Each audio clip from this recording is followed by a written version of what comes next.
নমস্কার। এই মুহূর্তে আমি দাঁড়িয়ে আছি ধর্মশালায়, লোয়ার ধর্মশালাতে। 9th এপ্রিল 2025 যে যাত্রা শুরু হয়েছিল বিলাসপুর থেকে, আজ 15 তারিখ 15th এপ্রিল আমরা রয়েছি এখন ধর্মশালাতে।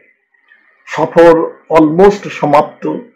কিছুটা ক্লান্তি সবাইকে ঘিরে ধরেছে। আমরা মোটামুটি 7 জন ছিলাম। এবং পাহাড়ে আপনি যদি বেশ কিছুদিন একসাথে থাকেন না, হাই অল্টিটিউডের জন্য আপনি দেখবেন আপনার একটু মানসিক অস্বস্তি শুরু হয়ে যায়।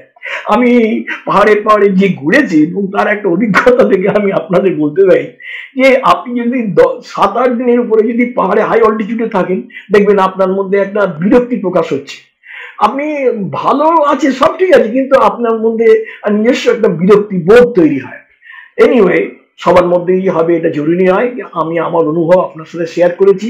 এবং এই মুহূর্তে দেখুন, হোটেলে মালপত্র রেখে আহ, আমরা কজন মিলে আহ, লোয়ার ধর্মশালার রাস্তাতে ঘুরে বেড়াচ্ছি। এবং প্র্যাকটিক্যালি ধর্মশালা, লোয়ার ধর্মশালা খুব কনজেস্টেড। কেননা হিমাচল প্রদেশের একটা বড়, মানে বিগ হিল স্টেশন। এবং সব কানেক্টেড এখানের সাথে, যে বাদ বাকি যেসব গাঁও এবং ছোট ছোট যেসব শহরগুলোর সাথে এটা কানেক্টেড। এখানে দেখতে পাচ্ছি ওয়াইল্ড ক্রাফটের একটা দোকানও রয়েছে। আমার এক বন্ধু বলছিল ওয়াইল্ড ক্রাফটের দোকানে ঢুকবে।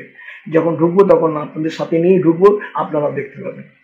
অলরেডি সামনে মিস্টার শাস্ত্রী যাচ্ছে, হোয়াইট টি শার্ট, পেছনে পেছনে মিস্টার ত্রিনাথ এবং আমাদের পুরো সাথী মিস্টার শীল, সবাই ঢুকে পড়েছে। আমি তো আছি, যেহেতু আমার ক্যামেরার সাথে রয়েছে, আমি সাথে রয়েছি। তো চলুন, ভিতরে ওয়াইল্ড ক্রাফটের দোকানটা দেখি, শোরুমটা দেখি। আমাদের শাস্ত্রী কিছু বোধহয় জ্যাকেট প্যাকেট নেওয়ার চেষ্টা করছিল। সাথে থাকি, দেখি। বিলাসপুর থেকে কিছু বছর আগে, বিলাসপুর মল থেকে আমি একটা, মানে সেখানেও একটা ওয়াইল্ড ক্রাফটের দোকান আছে, এবং সেখান থেকে আমি একটা জ্যাকেট কিনেছিলাম। সেই জাতীয় জ্যাকেট ওর বেশ পছন্দ। তো মনে করেছিল এখানেও বোধহয় সেটা পাওয়া যাবে। কিন্তু ওয়াইল্ড ক্রাফট তো ওরা তো খুব আপডেট করে না। সেজন্য আমি তো বেশ কিছুদিন আগে কিনেছি, এখন আরো ভ্যারাইটি বেড়ে গেছে এবং আম, আর তারা বেশি আপডেট হয়েছে। আরো ভালো জিনিস বাজারে এসছে ওদের। ন্যাচারালি যে জিনিসও খুঁজছিল পাইনি আমরা। দোকান থেকে বেরিয়ে এলাম, বেরিয়ে এসে আবার কিছুটা ভ্যাগাবন্ডের মতো ঘুরতে আরম্ভ করলাম। কোথায় চা খাওয়া যায়, কোথায় একটুখানি চপ পাওয়া গেলে ভালো হয়, এই খুঁজে বেড়াচ্ছি আর কি। সামনে একটা ফ্লাওয়ার, মানে ফ্লাওয়ার না, ঝর্ণা চক আছে, মানে ফাউন্টেন চক। সেখানে যাবো ভাবছিলাম। এবং সেখানে এমন আর কিছু নেই প্র্যাকটিক্যালি। এই নিয়ে আমার ধর্মশালা দুবার হয়ে গেল। এ- এর আগেও যখন আমি এসেছিলাম তখন আমার পুত্র ছোট ছিল, ফ্যামিলি নিয়ে এসেছিলাম। এবার আমরা একলা একলা ঘুরে বেড়াতে বেরিয়েছিলাম, যেহেতু আমাদের উদ্দেশ্য ছিল ভারমোরের দিকে। তো দেখলাম সেই কনজেস্টেড রয়েই গেছে প্র্যাকটিক্যালি। যত অ্যাডমিনিস্ট্রেটিভ অফিস, কোর্ট কাছারি সব তো এই ধর্মশালাতে। এবং ন্যাচারালি এখানে কোতোয়ালি মার্কেট একদম, মানে যেখানে হার্ট অফ দ্য সিটিতে ভীষণ ভিড়। কিন্তু আমি যে এভাবে ঘুরছিলাম তাতে সেরকম বিকেলবেলা অতখানি ভিড় নজরে পড়ছিল না, তবু টু অ্যান্ড ফ্রো যাতায়াত তো লেগেই ছিল।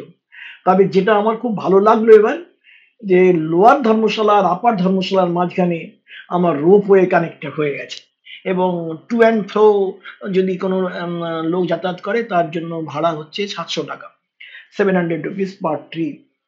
ওদিকে ম্যাকলয়েডগঞ্জ থেকে এদিকে লোয়ার ধর্মশালা থেকে স্টার্টিং পয়েন্ট আছে, সেখানে পর্যন্ত আসা যাওয়াতে 700 টাকা করে ওরা চার্জ করছে। আমি ম্যাকলয়েডগঞ্জের উপরে বা আপার ধর্মশালার উপরে আর একটা ভিডিও তৈরি করব, সেটা স্পেসিফিক্যালি আপনাদের দেখাবো। আর আমি শহরের মধ্যে ঘুরে বেড়াচ্ছি, সেই দৃশ্যগুলো আপনাদের সামনে নিয়ে আসার চেষ্টা করছি।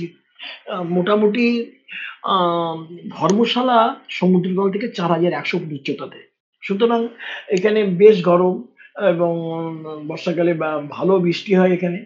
এবং আমি এপ্রিল মাসের যে 15 তারিখে ছিলাম, বেশ গরম লাগছিল। সকালবেলায় আমরা কাজিয়ার থেকে বেরিয়েছিলাম, এবং কাজিয়ার থেকে জোত হয়ে, জোতে ঘন্টা দুয়েক কাটানোর পরে তারপরে আমরা ধর্মশালার দিকে এসেছি। এবং এসে পৌঁছেছি বিকাল 5টা নাগাদ। রাস্তায় একটু হল্ট করেছিলাম আমরা। এবং বাকি দেখুন কি সুন্দর, আমার বাড়িতেও দুটো কুকুর আছে, কিন্তু এ অদ্ভুত ব্রিটের কুকুর। ওহ, খুব সুন্দর, খুব সুন্দর। এই যেদিকে যাচ্ছি সেই দিক থেকেই ওখানে হচ্ছে আমার যে রোপওয়ে, তার একটা রোপওয়ে স্টেশন আছে, এবং সেখান থেকেই আপার ধর্মশালার দিকে যাতায়াত করা হয়। সঙ্গে থাকুন, দেখতে থাকুন আমার চ্যানেল এক্সপ্লোরার বিশ্বাস। অনেকদিন তো হিন্দিতে বললাম, আমাকে এবার বেশ কিছু বন্ধু বান্ধব বলছে তুমি একটু বাংলায় বলো না। তাই একটু চেষ্টা করছি, যদি ভুল ভ্রান্তি হয়ে যায় মাফ করে দেবেন। আর আমার হিন্দি বলের যারা বন্ধু বান্ধব আছেন, তারা হয়তো অসন্তুষ্ট হলেও হতে পারেন, কিন্তু বাংলা এত সুইট ল্যাঙ্গুয়েজ, এবং আমার বলা এবার মধ্যে কিছুটা হিন্দি টান তো এসেই যায়। আমার মনে হয় আপনাদের খুব একটা মানে খারাপ লাগবে না, আপনারাও বুঝতে পারবেন। প্রয়োজন হলে আমি আর হিন্দি ভার্সন করে দেব, ডাবিং এ হিন্দি থাকবে, কোনো অসুবিধা হওয়ার কথা নয়। এই লোয়ার ধর্মশালা, বিশাল হিমাচল প্রদেশ, তার কাংড়া ভ্যালি এবং কাংড়া ডিস্ট্রিক্ট। লোয়ার ধর্মশালা কাংড়া ডিস্ট্রিক্টের ডিস্ট্রিক্ট টাউন। লোয়ার ধর্মশালা আর আপার ধর্মশালা দুটো পার্টকে ভাগ করা হয়েছে। মানে মূল ধর্মশালাকে দুটো ভাগে ভাগ করে একটা লোয়ার ধর্মশালা, যেটাতে আজ আমরা অবস্থান করছি, এবং আপার ধর্মশালা, যেটা আমরা আগামীকাল যাওয়ার চেষ্টা করব, যেটা স্পেসিফিক জায়গার নাম হচ্ছে ম্যাকলয়েডগঞ্জ। আপার ধর্মশালাতে, যেখানে আমার দালাই লামা আহ, বৌদ্ধ ধর্মের যে আহ, প্রচারক, বাহক, আপনি যাই বলুন না কেন, উনি অবস্থান করেন, এবং লাকিলি উনি এই সময় ওখানেই আছেন। আমি আশা করব যে ওনার সাথে আমরা দেখা করতে পারবো। কেননা ওনার সাথে দেখা করা অত্যন্ত কঠিন ব্যাপার। আজকাল অনলাইনে ব্যবস্থাপনা হয়েছে শুনেছি, কিন্তু তবু একবার চেষ্টা করে, এই ব্যাপারটা জানতাম না, কিন্তু আসার পরে কিছু বৌদ্ধ ভিক্ষুর সাথে রাস্তায় পরিচয় হয়েছিল, এবং তাদের সাথে কথা বলতে গিয়ে যেটুকু বুঝেছি যে যদিও সম্ভব না, তবু চেষ্টা করে দেখা যেতে পারে। সেটা কালকে দেখা যাবে। তো আজকে নগর পরিক্রমা করতে করতে করতে চারিদিকের দৃশ্য আপনাদের সামনে তুলে ধরার চেষ্টা করছি। কেমন লাগছে অবশ্যই বলবেন। কেননা প্রকৃতি এখানে চারিদিকে যতখানি আমরা ভারমোরের দিকে বা চাম্বার দিকে আপনাকে দেখিয়েছিলাম, অতখানি এখানে পাওয়া যাবে না। কেননা এটা হচ্ছে একটা টাউন, এবং তার মাঝখানে, এবং বেশি উচ্চতাতেও নেই। ৪,০০০ বা কত ৪,০০০ ১০০ ফুট মতো। মানে ৪,০০০ ফুট উচ্চতাতে দাঁড়িয়ে আছে। ধর্মশালাতে আমরা সফর শেষ করব আগামীকাল, এবং তারপরে সোজা আমরা চলে যাব পাঠানকোট। পাঠানকোটে আমরা রাত্রিতে থাকবো।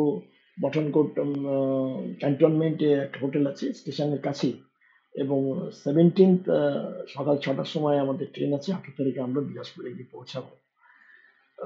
এই আমরা মাঝে মাঝে বছরে ১-২ বার বাইরে বেরোই, পাহাড় পর্বতে যাই।